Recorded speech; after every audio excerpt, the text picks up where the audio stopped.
Good afternoon and welcome to today's professional development webinar. My name is Beth Marsh and I am the Director of Membership for the Organization of American Historians.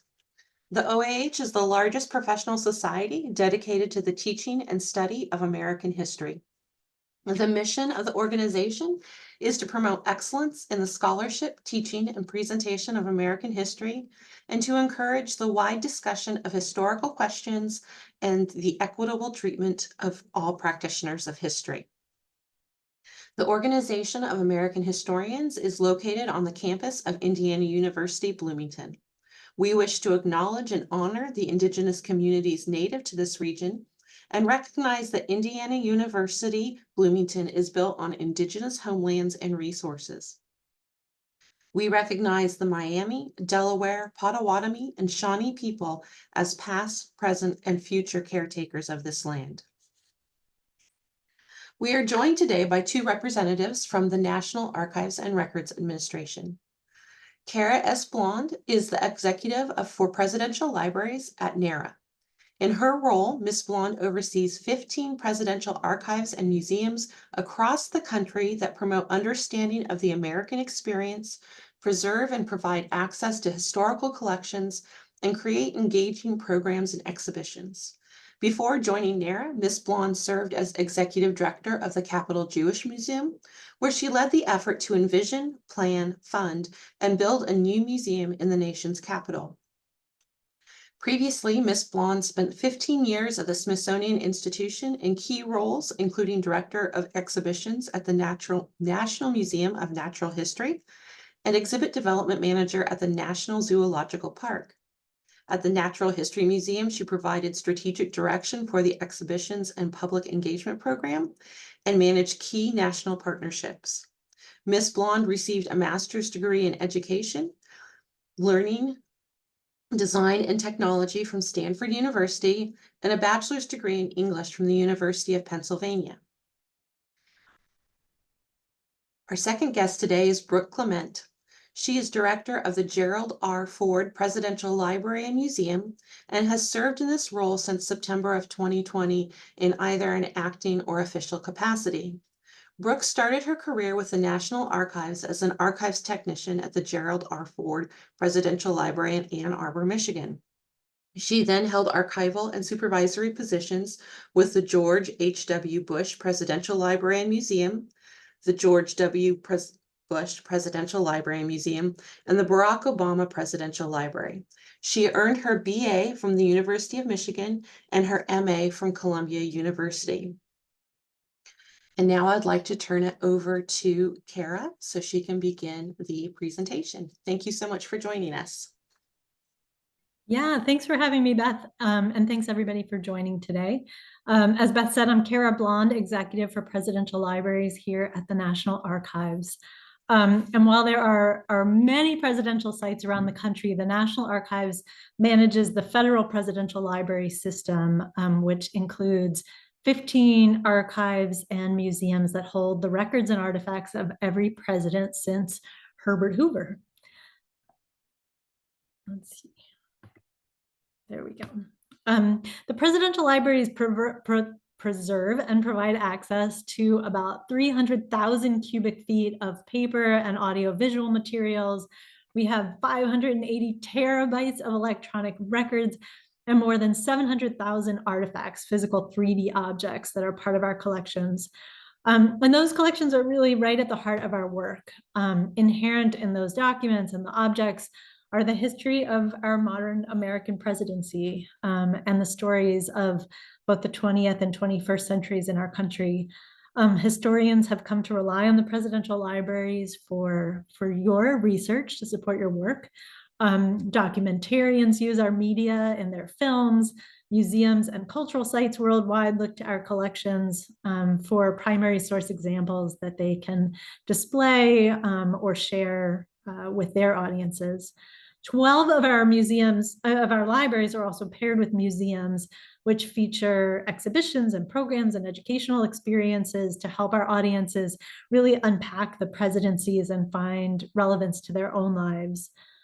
We've had recent temporary exhibitions on the presidency in film and television, actually a new exhibit that just opened at the Clinton Library, an exploration of the history of the Middle East, which is now open at the Nixon Library, and civil rights in the Roosevelts, which is at the FDR Library. And Brooke can tell you more about this, but the Ford Museum just opened an exhibition on the 50th anniversary of the Ford presidency. So the presidential library system really started with FDR, not Hoover, but Franklin Delano Roosevelt, who raised funds to build a library on the property of his family home in Hyde Park, New York. He said, quote, "Presidential papers are an important part of the national heritage and should be accessible to the public." And so it was really his brainchild to begin the process of taking presidential papers and making them part of our government records. So when his facility was completed in 1941, he actually drew out the plans himself. We have those hand drawings of FDR that are part of the library's collection. He then asked the National Archives to take custody of the papers and to administer the library. Prior to Roosevelt, presidents who were leaving office would take records with them, or they'd give them away to universities or private collections. A lot of those records were placed in warehouses where they were destroyed by floods or pests. Some eventually made their way to the Library of Congress, but it was really kind of an uneven disposition at the end of those administrations. So FDR's inspiration led to the Presidential Library Act of 1955, which established our system of privately built, but then federally maintained facilities for preserving the papers of the presidents. In 1957, a couple of years later, Harry Truman established his library in his hometown of Independence, Missouri, and he donated his papers to the federal government. And then a jealous Herbert Hoover got in on the act, and he began building his library near his boyhood home in West Branch, Iowa, which opened on his 88th birthday in 1962. So nearly every president since then has followed their lead. But it really wasn't until the Presidential Records Act of 1978 under Carter that the records of the president became the official property of the United States government. And ever since Ronald Reagan, the Archivist of the United States now assumes custody of the records at the end of each administration. This was really motivated by Richard Nixon's presidency, which had its records made federal by its own special legislation. And of course, now knowing that we will have an administration change on January 20th of next year, we've begun the process of planning the presidential transition of records for this January. So our libraries, as you probably know, are spread across the country. Each president picks the site for their presidential library. They establish a foundation that raises the funds and supports the planning of the library. And then in partnership with the National Archives, we oversee the construction of the archival facility and the museum. The presidents have chosen sites of their childhood homes, special places that have been meaningful to them, universities they were connected to, lots of different reasons for choosing their sites. Most recently, and Brooke can speak more to this too, as our acting director of the Obama Library for quite a while, the Obamas decided to build a private museum facility that won't be part of the federal presidential library system. So we're now busy digitizing the papers of that administration and establishing our first primarily digital presidential library, which will be based here in DC, actually in College Park, where one of our two main facilities are located. We even have a library passport program. You can get your passport and then visit and have your passport stamped at each of our libraries across the country. So as I noted, each library really works in partnership with a presidential foundation. This is typically led by former administration officials or other people who are connected with the one-time president. At most of our sites, we work really closely with the foundation, though NARA has a really strictly nonpartisan role for our work that happens on site. The foundations raise money, they promote the legacy of the president, and I'll be candid, there are occasionally challenges with these relationships. Our missions are aligned, but they're not always identically the same. And so sometimes we are pursuing, distinct messaging, or we have slightly different priorities. So there's navigating that has to be done. So our presidential libraries have really two primary functions. The first is to preserve and provide access to those collections for researchers, students, and others who are interested in learning more about American history and the American experience. And secondly, we engage broad public audiences through our museums and programs and educational experiences. So I'll talk a little bit first about research and collections, and then Brooke's going to do a bit of a deeper dive into research at the presidential libraries. So kind of thinking about our collections, each library holds the paper, electronic, and AV records of that administration. Some hold the vice president's materials. Some of our more recent libraries don't hold the vice presidential materials, although it's part of the National Archives collection. Presidential records include all of the official records of each administration, including the president's daily diaries, which have really detailed, often minute-by-minute schedules for every day of that presidency. We have all of the photographs from every administration, and more recently, even every single archived social media post that came out of every account from the administration. Our historical materials also include quite a few donated sets of papers from people who worked with the president. Most all, I guess, of our libraries are still collecting that kind of supplementary material, which really helps provide context for some of the presidential records. We also often have personal papers or family collections. For example, we have Barbara Bush's personal scrapbooks as part of the Bush 41 library in College Station. We also have collections and artifacts from the presidency that help bring to life the culture of each era. For example, the Hoover Library has the Rose Wilder Lane papers, which chronicle the life of Laura Ingalls Wilder, who wrote Little House on the Prairie, near and dear to some of our childhoods. Each library also holds tens of thousands, and in some cases, 100,000 artifacts that were given to the president, gifts really that were given to the presidents and their families and administrations, including all of the foreign gifts that were given by various heads of state visiting our country.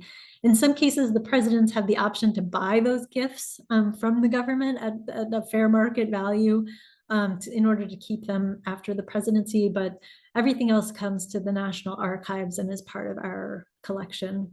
The Lady Bird Johnson dress that's on this slide is one example of the kind of research material, physical 3D research material that we have available at our libraries. This one is held by the LBJ Library and can be seen in person, and it can be seen as part of our digital online artifact collection.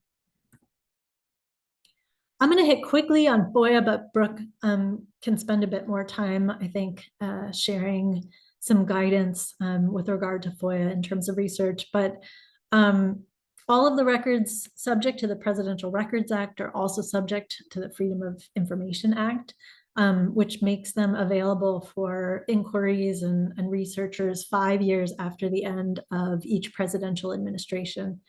Researchers can request records can access records by searching our finding aids, either online in the library websites or through the National Archives catalog, or by submitting a written request under the FOIA.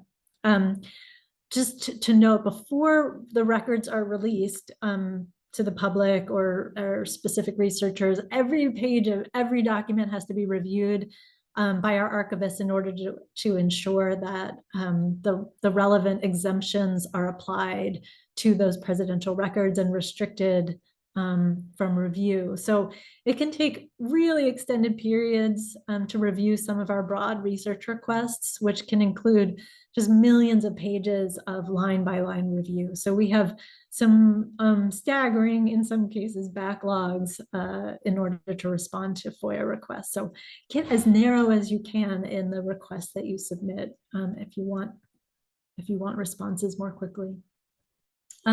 Researchers typically work with our archivists to refine their research requests, and then they come to our physical sites or our digital research rooms to view those open records to support their work. And I would just note many of our open records are already available either on the National Archives catalog or our library websites. So I noted earlier that the Obama Library will be digital first. That's the phrase I like, digital first. We're busy scanning the 20 million pages of paper records that were part of that administration.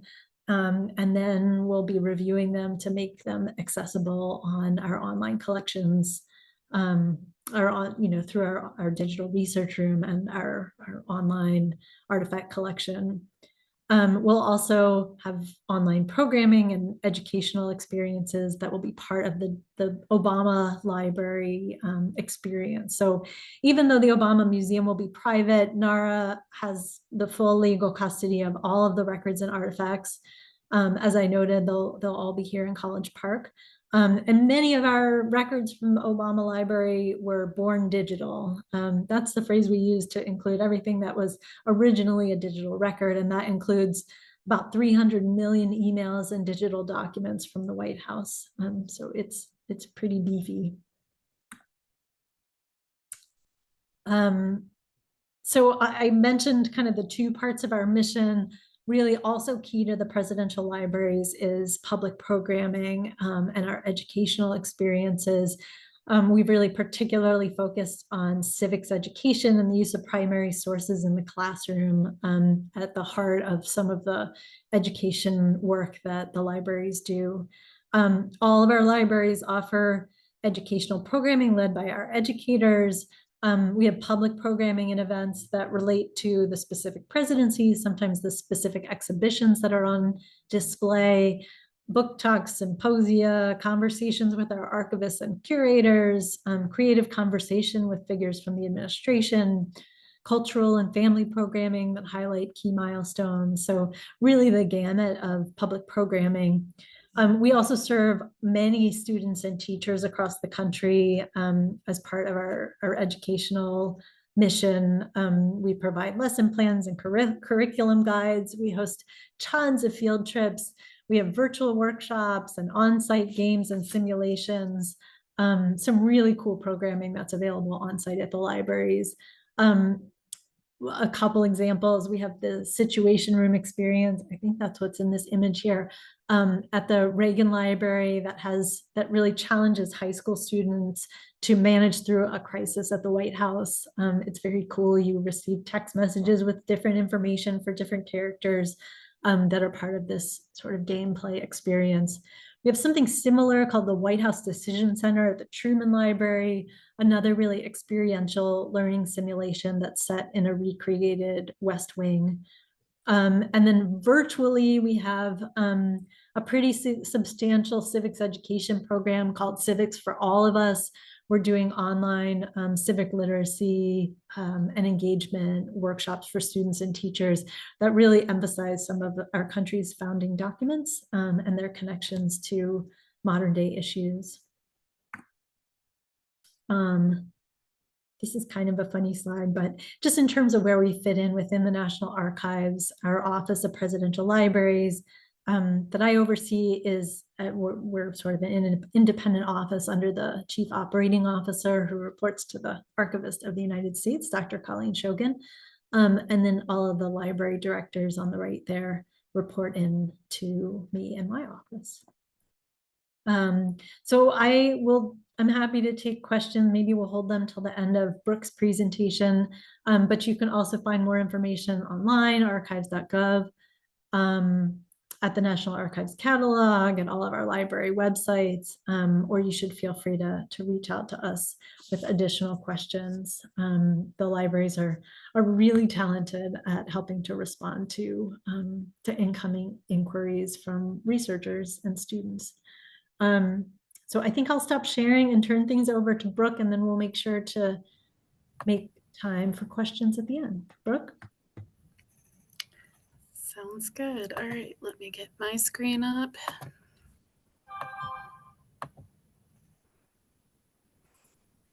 All right, so Like Kara said, I am the director at the Gerald Presidential Library Museum. I have been around to several of the presidential libraries now, working at many of them. And so I am going to just walk you through some of the nuances of records processing and research at the libraries themselves. So just want to make sure that are the slides advancing? Because I can't see that. I don't see it advancing, but I see the slides. Okay.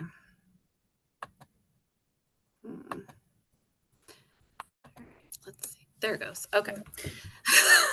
So the question is how we get from this, which is here's some photographs of them packing up everything at the White House, waiting for the boxes of materials to be transported to the libraries, to this, which is the physical libraries themselves and the research thereof. So on the left is the LBJ Library's Great Hall, where you can see, all of those red boxes. And then actually this is a photograph of the research room at the Gerald R. Ford Presidential Library in Ann Arbor. So records processing at the libraries happens in about essentially 3 different ways.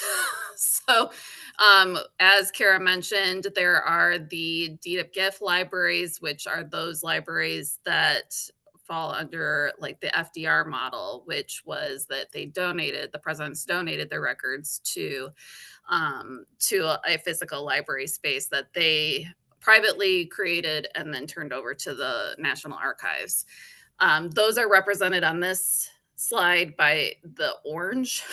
And then we have the Presidential Records Act libraries, which is everyone that falls under that Presidential Records Act of 1978. Those records are processed differently.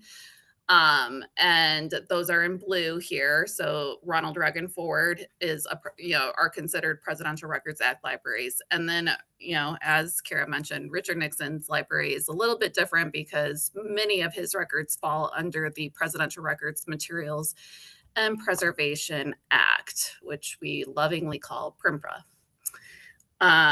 Deed of gift libraries kind of makes, it's pretty logical.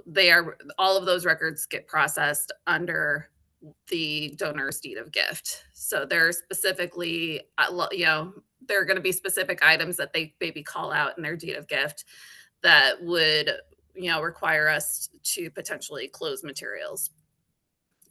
So we have to be very attuned to what is in the actual deed of gift.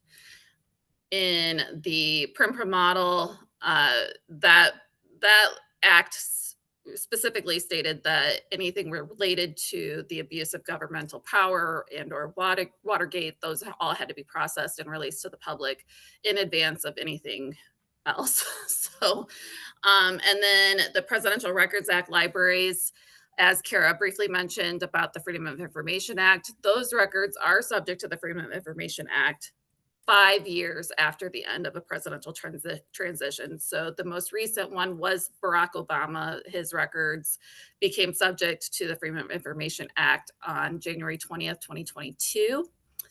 And then on top of that, there is a separate distinction with the Presidential Records Act itself, in which there are restrictions, some of them modeled after the Freedom of Information Act, but those restrictions may be placed on these records for up to 12 years after the end of a presidential administration. And here are those restrictions and exemptions. The P's are obviously the PRA restrictions. B1 through B9 are our FOIA exemptions. And then we have deed of gift restrictions that we list out too. And then there is something with regard to the Presidential Records Act. We do identify as we are processing records, if there are materials that are considered personal in nature, they do not fall under the president's constitutional or executive authority or statutory authority. Those are considered personal, and we would close those as a personal record misfile. We are only processing the presidential records, essentially, is what this is saying. And this is typically, this information is typically included in withdrawal sheets that one would see in a research room at a library. So some redaction examples. On the left, we have an email that was released by the Barack Obama Presidential Library, and you can see that there are some redactions here. Clearly, somebody's email address was, personal email address was used in the BCC line, so that is redacted for P6 and B6, which is personal privacy. And then on the right, we have a memcon from the Clinton Library, and that you can see, redactions that were made with regard to national security classification issues. So it was declassified so long as the redaction is there. That is why you see the strikeouts as well. So who can do research at a research library? Yeah, at one of our presidential libraries. Actually, a researcher at any National Archives facility can be as young as 14 years old, as long as they're accompanied by a parent, a guardian, etc. So we typically do get a lot of class visits in too. We've gotten some AP classes at the Ford Library, and which is just great because kids are getting that primary source research and handling of documents experience right off the bat before they even hit the door for college. When you come to any of our National Archives facilities, we will ask you to complete a researcher application, which you see here, and you get a researcher identification card, this blue card here. And that is good at any facility, not just the Gerald R. Ford Presidential Library, but any National Archives facility that card is good for. And in terms of appointments, each of our facilities do it slightly differently. We encourage appointments. It just helps our staff know that who's coming in, and being able to prepare carts of materials for you or for any researcher. It gives us a little advance notice in being able to be as effective and making sure that your research visit is as successful. Sorry, I can't speak. Is as successful as possible. So obviously there are some rules and regs when it comes to using and handling any of our documents. We will not allow food or drinks or gum near the records. We are really hardcore about pencils only.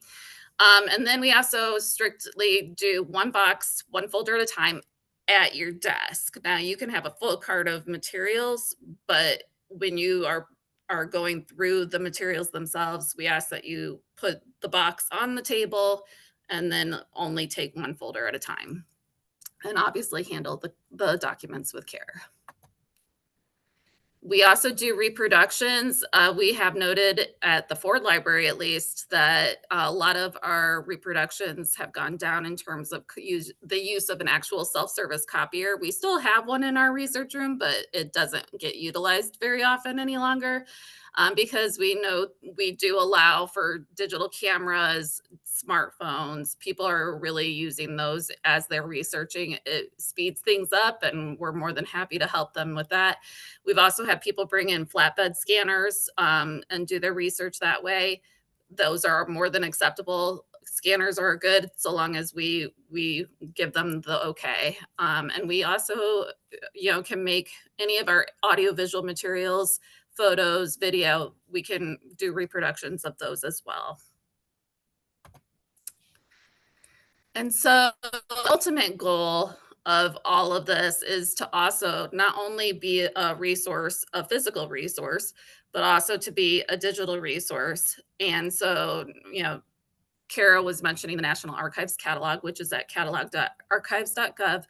The ultimate goal for all of us is that we can get our materials into this tool, so that way you can search across the entire National Archives You can, specifically identify which location you're looking for. You can select multiple locations. So if you're only looking for everything across the presidential library system, you can filter through that. So it aims to be a really great resource. It is continually being modified and upgraded and updated. And so hopefully, as if you've used it in the past, there may have been some kinks here or there. We're working towards making sure that this continues to be a resource that becomes something that is absolutely phenomenal and will ease everyone's research if they're not able to physically make it to a library or a National Archives facility. And I think that's it. Got questions? Hi, Brooke. We do actually have a couple of questions from the audience. Both of these are about FOIA requests and different libraries, regarding different libraries, but how long does it take to process generally FOIA requests? One person mentioned that he or she requested some documents from the Reagan Library probably going on 6 years ago and still haven't received a response. So what can folks expect? And if it seems like it's taking an inordinately long time, what should they do to maybe get an answer? Kara, do you want me to take that one? Sure, you can take that one. Okay, so I will say, I probably should have gone into more detail. So yes, as Kara mentioned, you know, the way that it's set up, we have to do a line by line review of everything. And I'm not sure how the Reagan Library sets up their queue structures. Every library does it slightly differently in terms of the queues. So what happens when a request comes in, you typically get a letter back saying that we've received your request. We have, determined that there are X amount of records that are responsive to this request, and we've placed you in this queue. So dependent on what the researcher was asking for in this particular Freedom of Information Act request, it could be, my gut tells me it went into a larger queue. So we're aiming to do these different queues so that way we can be equitable and try to get people who have very small requests in and out relatively quickly. But even with that, the Presidential Records Act does state that once the records are readied, we also have to notify them to the current White House and to the former president's representatives, so that way they have an opportunity to, to exert executive privilege essentially on it. It's never been done, but I think it was done once. but they do get this opportunity, a 60-day notification period where they get an opportunity to look at things that are being proposed for opening. And then once that 60 days ends, if they don't extend it for an additional 30 days, then those records are finally open to the public. So my gut tells me that they're probably in a larger queue, and if they're hoping to get something sooner than now, like the 6 years, you could always go back to the library and ask them to narrow the search down, identify ways that we can prioritize materials, cut it in certain ways, so that way that certain aspects of the research or the records get done sooner than others. And the libraries are always willing to work with a researcher on that. I see the question too about how long it takes to process a request at the Hoover Library, and that's a pretty different situation because most of their records are processed, and much of the material is already open for access because it's through the deed of gift. So really just following the rules of the deed. So you can reach out to an archivist at the Hoover Library through their website and typically, schedule an appointment to come in and view, or sometimes they can scan and provide material digitally. So something like a request for the Hoover Library is going to go much faster than a request at the Reagan Library, unfortunately, just because of the rules that apply. When you're talking about records needing to be scanned and Hoover, having more processed, what, if you're looking at the various libraries, like, is Reagan mostly available in terms of it's scanned and it's in your system? Are you guys experiencing a backlog there? I mean, what's the situation at the various libraries? If you're talking about digitized, we don't have a lot of the Reagan material digitized yet. We're really beginning to ramp up our digitization program across the libraries. But that doesn't mean that it's not accessible. So we have, finding aids and folder titles and other tools to help you find material that's relevant to your research. Some of which has been reviewed and opened already, and that material is typically available by searching online. Other material that has not yet been opened and then has to go through this more extended review process that Brooke was describing. So it depends a little bit, but no, much we aim to digitize and provide view access through the catalog to all of our records, but we have a really long way to go, unfortunately. But we just stood up a major digitization lab at our College Park facility. The Obama libraries and the George W. Bush libraries are undertaking really substantial digitization program. So we're moving in that direction, but for Reagan specifically, while some material has been digitized, we have a long way to go.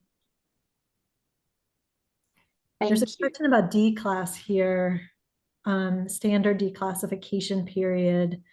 I don't know, Brooke, do you have an answer to specific timeline? So because declassification, we are not a declassification authority. We don't have declassification authority at the National Archives. So any record that we maintain that is classified, we have to send to the original equity holder to determine whether or not materials can be declassified. So it is a time-consuming process, and it's not necessarily it's not due to anything the National Archives is doing. They're trying their best to get things through. It's also like there are just backlogs at all the other agencies as well when it comes to declassification. I will say that mandatory declassification review, which is a process in which a researcher can request that a document be declassified, you can submit that and it can, once it comes back for review, and if it's still classified, you'd have to wait another 2 years before you request that goes back into the MDR queue again. So so there are timelines associated with how frequently we can send things to agencies for review. Most of the libraries don't hold their classified records. We've sort of centralized those at our National Declassification Center in order to try to expedite the review and have the equity agencies review material from more than one library at a time. So we're hoping to speed up that declassification process, but it's definitely, a challenge.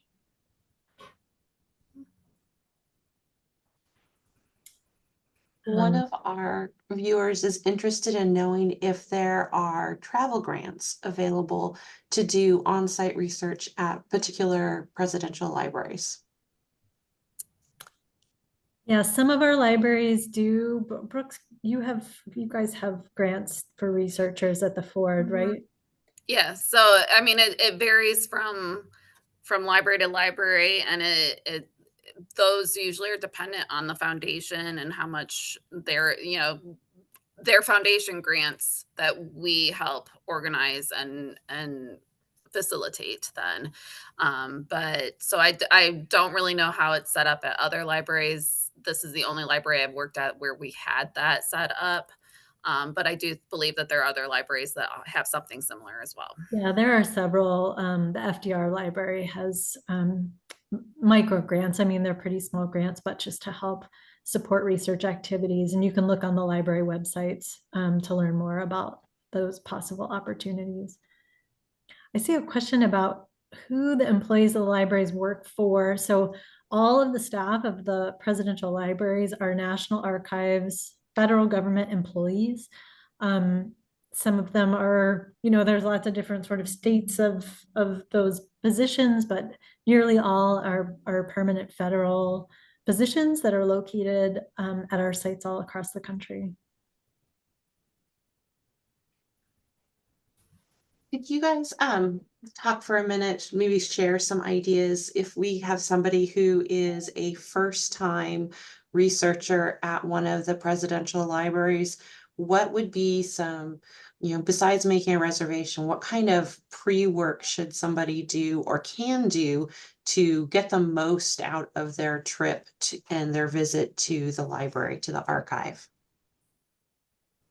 Yeah, I would highly recommend that you do a deep dive in the website for that corresponding presidential library, and reach out to the archival staff. Each of the libraries have incredible staff that really know their records. So if you go to them with an email and simply say, "Look, I'm looking to do research. I'm looking to come and do research," um, we can usually help advance that cause and make sure that you're getting some pre-materials that you can look through, and then also really set you up for a successful research visit when you're there too. I know that staff at the Ford Library will typically send folder title lists and keyword search lists that to researchers, so that way they can kind of get a sense of what they might want to request in advance.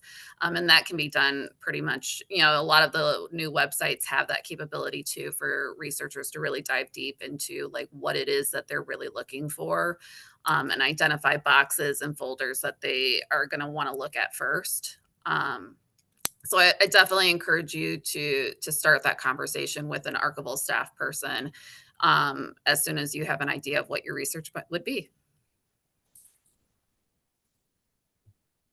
Thank you. So one of our audience members is interested in knowing the status of the Trump Library. Yeah, so the National Archives took custody of the records of the Trump administration at the end of the presidency. There's been some public back and forth about ensuring that we have all of those records. We do have an archival and museum collections staff of the Trump Presidential Library. We have a website that has all of the, well, that will soon have search access to all of the archived websites and social media records of the administration. Those collections will be subject to FOIA in a year and a half, on January 20th, 2026, 5 years after the end of the administration.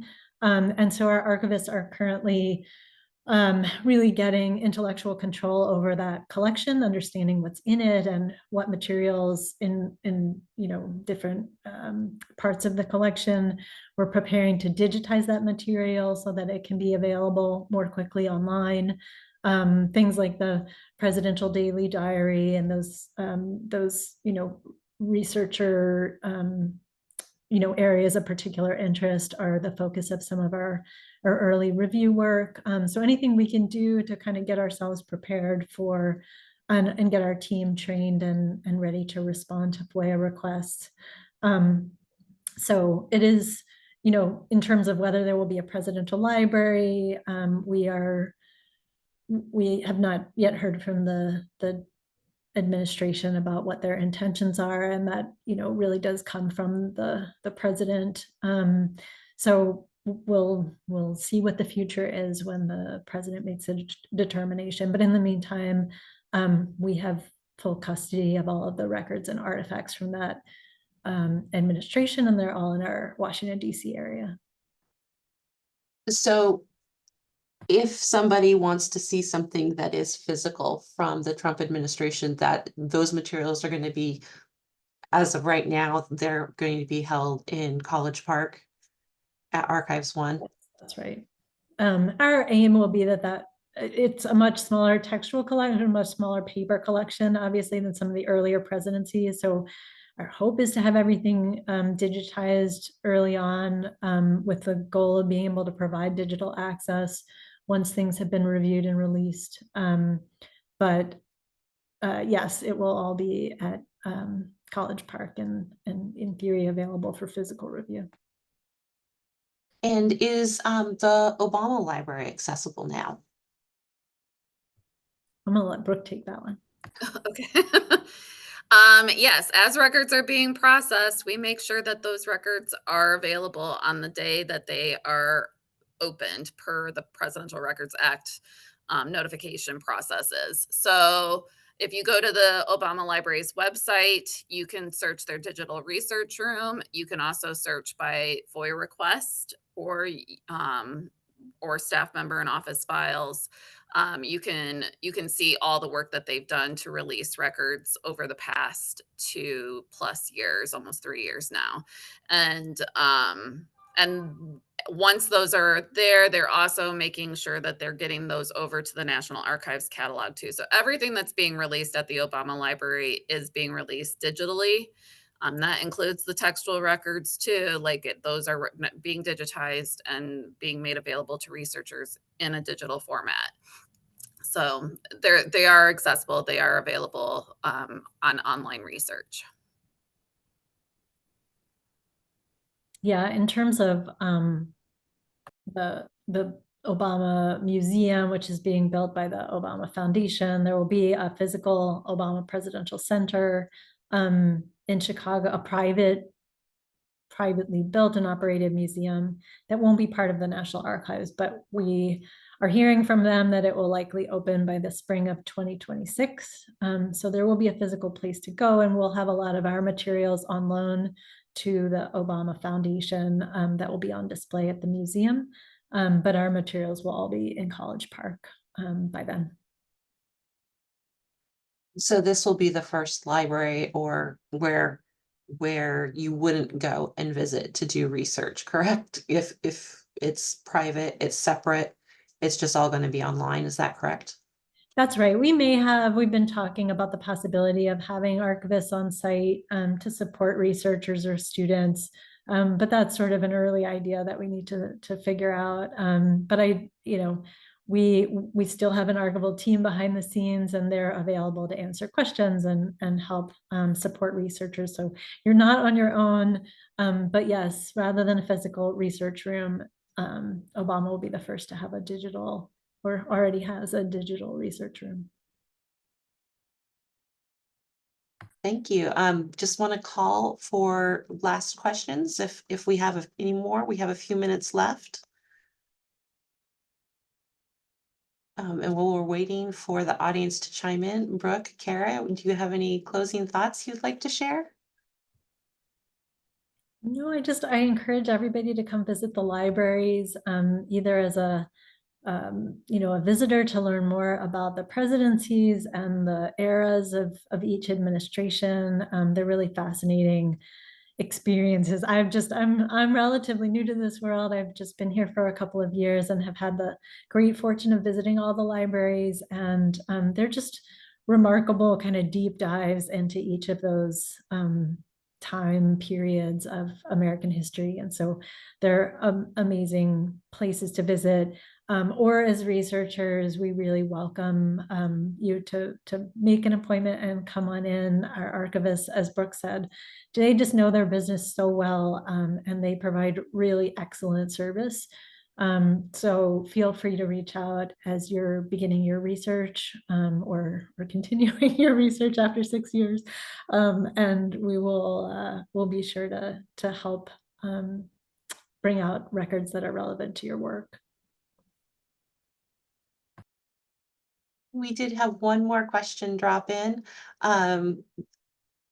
She's wanting to know what the logic of the Obamas not being part of the federal presidential libraries is, And she also says, thank you for all that you do, and notes that several of the presidential libraries have corresponding National Park Service sites associated with them as well.